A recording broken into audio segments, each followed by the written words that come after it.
Mabuhay, everyone. Your Ilonggo girl.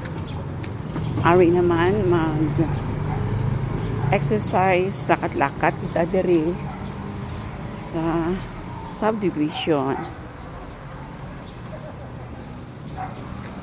Kay nami gid ang panahon. Wala ulan, mabugnaw, tawhay ang dadan.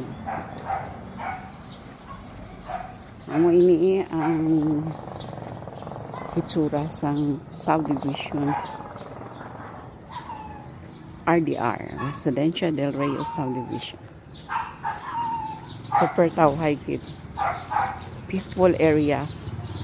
Wala tanah diri sang neighborhood ko kapitbahay nga kung makaungan sang video kaya bot na lang.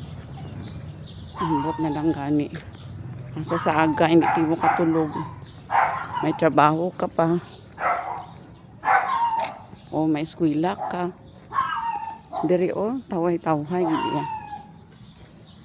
Kung may ara man nga mga birthdays, mga sa occasion, anniversaries, Christmas, New Year, tawhay ang pag-celebrate. Just music nga, hindi ang music nga nang daw matabog man ang mga tagipusoon sa kakusog. Just music nga tama-tama lang balahaw ang iya nga tunog o ang iya nga sound, hindi sakit sa talinga. So nami kita na diri mag-walking magtanaw-tanaw sa mga nami nga balay. Sa damgo ko na lang. Wala kita na. Impossible dream na. Sige lang. Life must go on. Para wala stress. Exercise kita.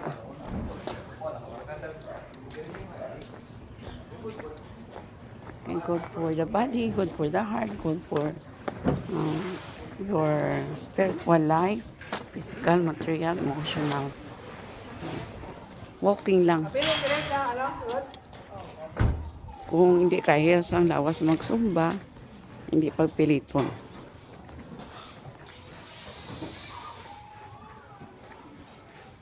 Namo ini ang akon nga lagaw-lagaw sa Ilonggo girl diri sa Davao City.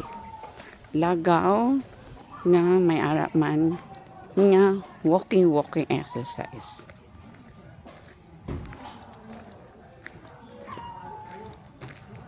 Maliko naman kita. Ang tawag diri mga may block kami, may ano pa tawag sila, number. Ang mga street is named after rivers. Kay ang pangalan sa subdivision is Residencia del Reo. Reo is a Spanish word which means river.